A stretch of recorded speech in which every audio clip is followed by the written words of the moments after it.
Good day to you all. Yeah, this looks like quite the adventuring party. Fighters, rogues, an artificer if I'm not mistaken. Anyhow, it is nice to meet you. My name is Edge. I am, well, I guess you could call me a bard. Others would call me a dungeon master, maybe a game master, but that is what I am. Now, I did want to take a moment to introduce myself as such, provide a little bit of coin, get everybody a nice drink, alright, and then hopefully I can start to accompany you on your travels, share some stories of mine, maybe hear some stories of yours, and continue doing what I do. Be a connoisseur of tales, a spreader of myth. But I am looking to accompany you because I have been DMployed.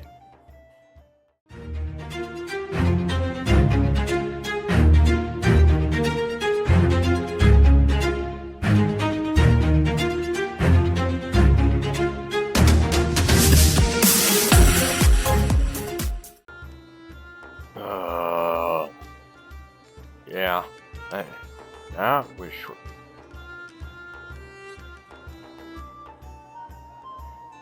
Barkeep! Hey! How many drinks will this give me? Hopefully a lot. Yeah? Several? Figured it's coin of land. Is it possible that I could get... Can I sit here for a while? Sit here and enjoy this. Yeah? Appreciate it. Alright, yeah. I have a tale to tell you, if you're willing to hear it. And I know that coin that I just gave you, that's good, give me a lot of drinks. So, if I could sit here, and I can drink and spin tales, entertain other patrons, is that okay with you? I mean, I'm not doing anything else. Yeah, I know you saw me walk in, it's a different shirt. It's 'cause that orc flung his beer at me. I don't know why he didn't want a bard in the party. Had to change it. Yeah, okay.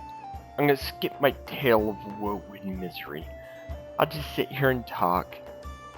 You can listen, or you can help the other patrons. Yeah, do whatever you want to do. But I'm just gonna sit here, drink, entertain myself. Alright, sounds good.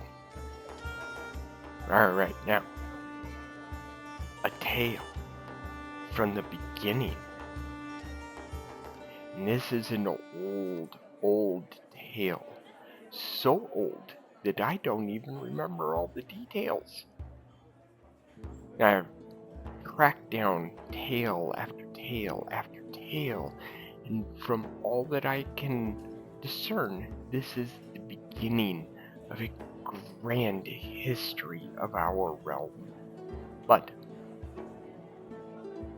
tell this tale, and there's gonna be some details missing, right? But it should be known these are details gleaned from old documents, old facts.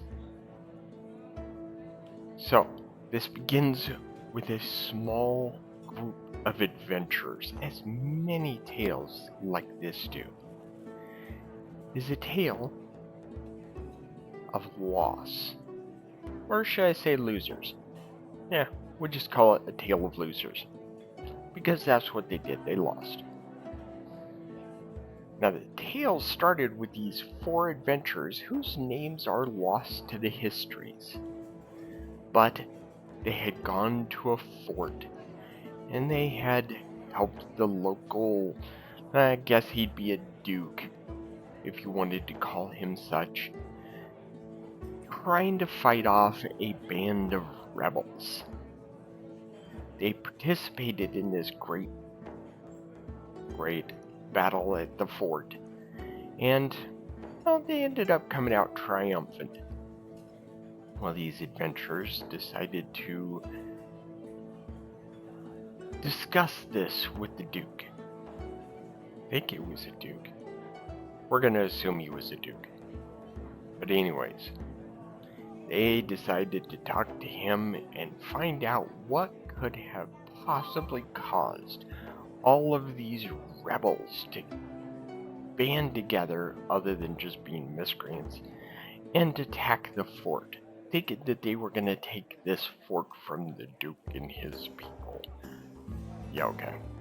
Well, anyways, they fought this fight, they beat these rebel attackers, and then, as I kind of mentioned to earlier, alluded to, this Duke told them that this group of bandits, these bad people, were gathered and kind of led, or at least instigated by, a small cult of demon worshippers. And his scouts had an idea that the cult of demon worshippers lived in a small structure out and away from the fort. Gave them a direction. These adventurers, doing what adventurers do, decided to travel to this structure out in the wilderness. Maybe they would be able to find this group of demon cult worshippers and shut them down. Yeah, that already sounds like a bad decision, but, you know, it's what they did. So, they went off, they adventured, they found this stone structure out there, which should not be misunderstood as being somebody's house. No, this was a good-sized stone structure, multiple rooms, large building, yada yada yada. There were guards. And I'm sorry, if you've got a cult that has guards, they're not something to be taken lightly. But adventurers tend to take things lightly. So, they did. And they decided to go into the stone structure. And the easiest way to go into a structure like this is kill a couple guards. Starting out strong here, guys. So, they killed the guards, went into the stone structure, and started exploring. I'm sure they encountered a trap or two. And then they found something unusual. It wasn't that big, okay? You couldn't get deep into this structure, alright? It's not like it was a castle. But in this structure, they found a young woman chained up, alright? Imprisoned. Now, they fleed her. I might have had too much to drink. See, but it's empty.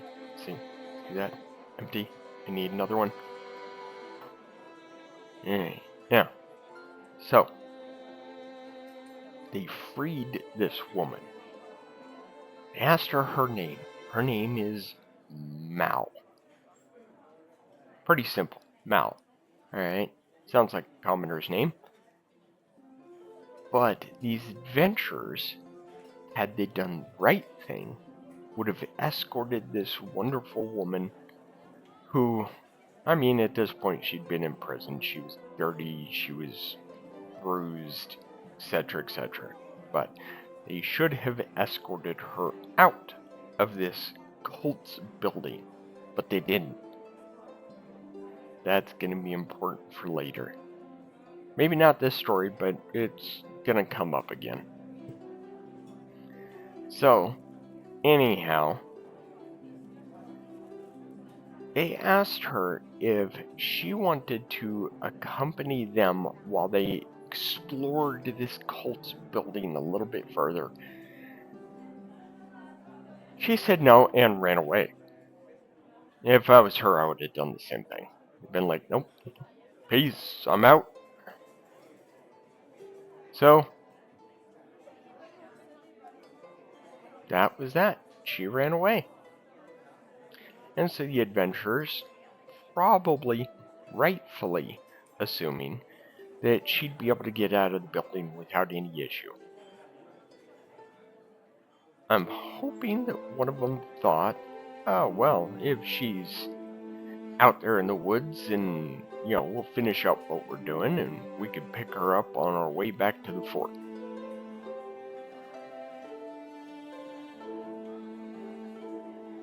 No, it didn't turn out that way. But so this young woman named Mal runs away. They continue to explore. They found a couple of other cult members in there, including, I guess you would say, a low-powered cleric. And then, of course, this cleric swore that they would not be stopped. Oh, of course not. Because, and I don't even know what cult these guys worshipped. It was some kind of a demon. Maybe it was one of the foul gods, something like Cyric or Bast or something like that. Don't know. But anyways, I don't want to get derailed too much here. Journeyed further into this building, like went another room or two deeper.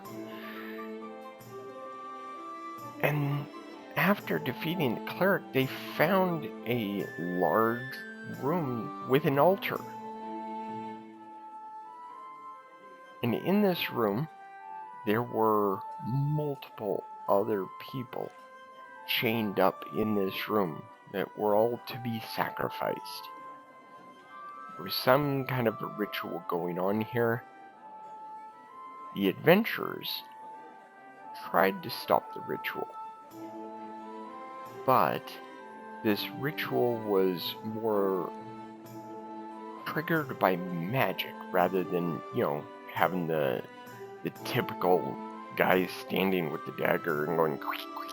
No, not that kind of a ritual. But it was a magical thing already in play. I don't know all the details, but suffice it to say, these adventurers knew to what they were doing, were unable to stop this ritual, and so they lost. And as a result, there was a demon summoned that day, a vile beast called a Vrock.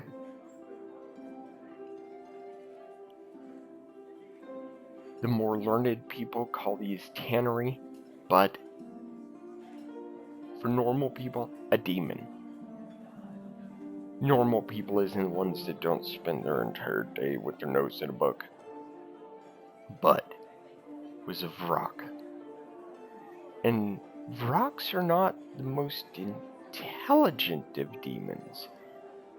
Had these adventurers known more about demons and what their own hierarchy was, and understand, demons don't really have a power structure other than I'll beat you up if you get in my way, and that's kind of how their hierarchy runs. But this Vrock was freed that day, and it slaughtered all these adventurers, and then there is more to this tale that comes later. There are many blessings and curses that come as a result of these adventurers who you could say were too young, unknowledgeable in the ways of demons. But regardless of the reasons, their failure led a chain of events.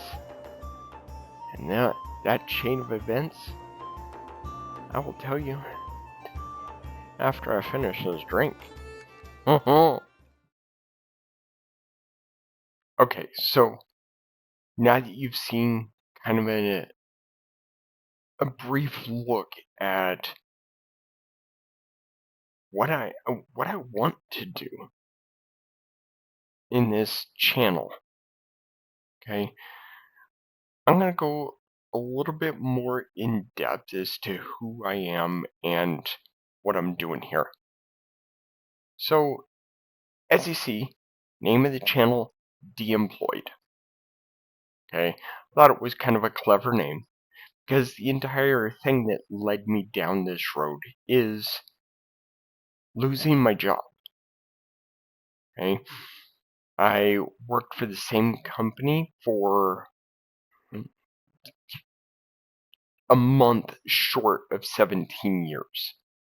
Okay, so I just round up. I've worked for the same company for 17 years, right? And I'm not throwing any shade at this company. Not even going to mention their name here, right? But it has led me down a path to see how the world of employment has changed. Because when I started working for them, okay, it was before the entire existence of AI. We were just in the beginning stages of IT automation. And so that is kind of what I'm going to talk about a bit in this channel. Now, aside of little bits of information that you're going to see when it comes to work and the employment hazards of the world now, the other thing that I'm going to talk about is Dungeons and Dragons. Now, I am a 3.5 player. 3.5 edition. There we go. I should clarify that a little bit. I do not play 5th edition. The closest to 5th edition I've ever been is getting the books and deciding, no, that's not for me. And then I played like a few sessions, just tiny amount of Pathfinder 2e. Now, so you're gonna see a lot of conversations about Dungeons and Dragons. When it comes to 3.5, I know quite a bit, and that's what I base almost my entire existence of Dungeons and Dragons on.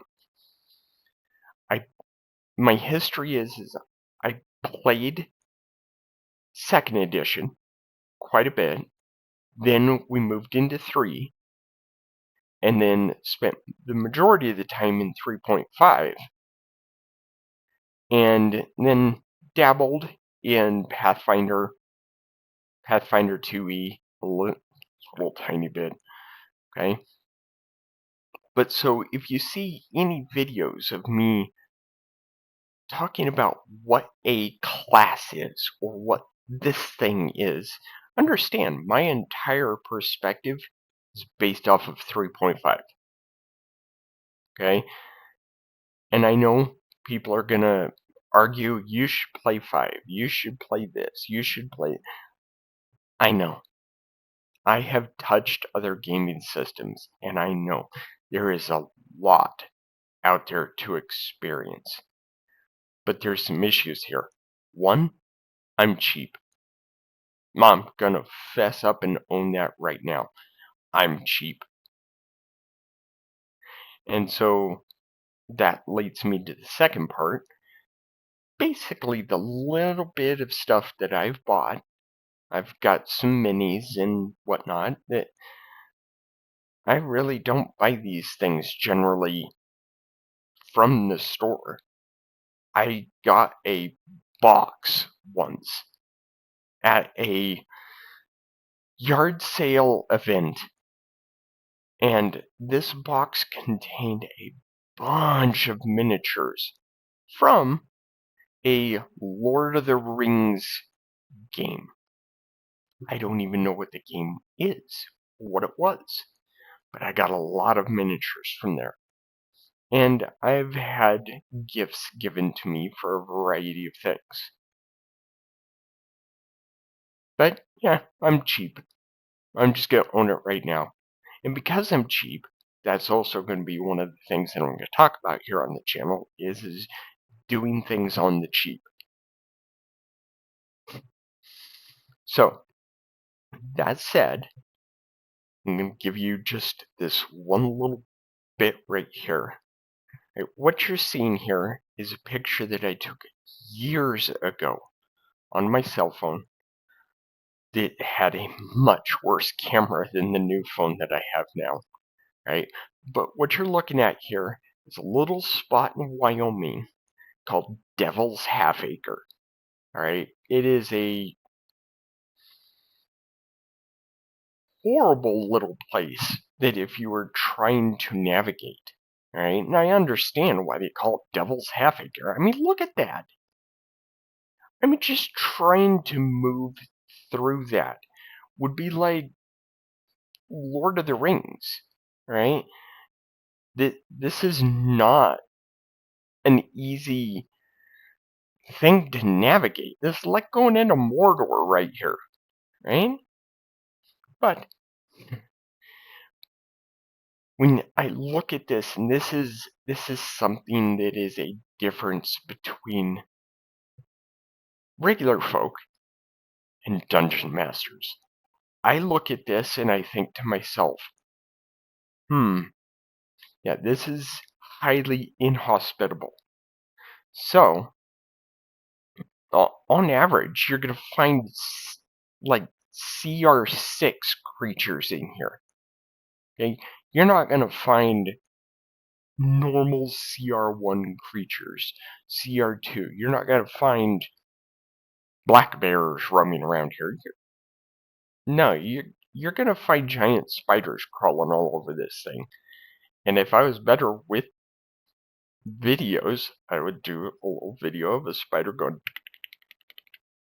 across this scene right here. That said, if there's anybody out there that watches this video and wants to do that, I would love to see it. Okay? And then there's this other little part. Yeah, you see my mouse bouncing around there? There's this other part of Devil's Half Acre, which I find fascinating, which just says to me, we're going to delve a little bit deeper, and we're going to get to the higher CR creatures. Because that is a picture from the same place. Right? Yeah, it's zoomed in. But, yeah. So you get through all the CR6 creatures and get to the mouth of the cave, where I can guarantee there are goblins crawling around in there, and then there's going to be bigger and badder stuff in there. Right? So, I mean, this is one thing that I would tell everybody. Find these little things. Find these little side of the road attractions, little drive offs that you never thought were going to be something like this. And use your imagination. open your mind, revel in this. So, short little introduction there. What my channel is, what it's gonna be. Yeah, I've got some interesting ideas. I'm hoping some of these gonna kick off, but that's it for me. For anybody, thank you. For anybody, thank you. For anybody that watches this video, thank you. And I hope that we get to encounter more together and experience more together and just explore what our world is, have a different view on things, and maybe look at some things and think, oh, well, that's a really good idea for a role-playing idea. Yeah, I've got some thoughts that I'm going to be putting out here in the future, but thank you.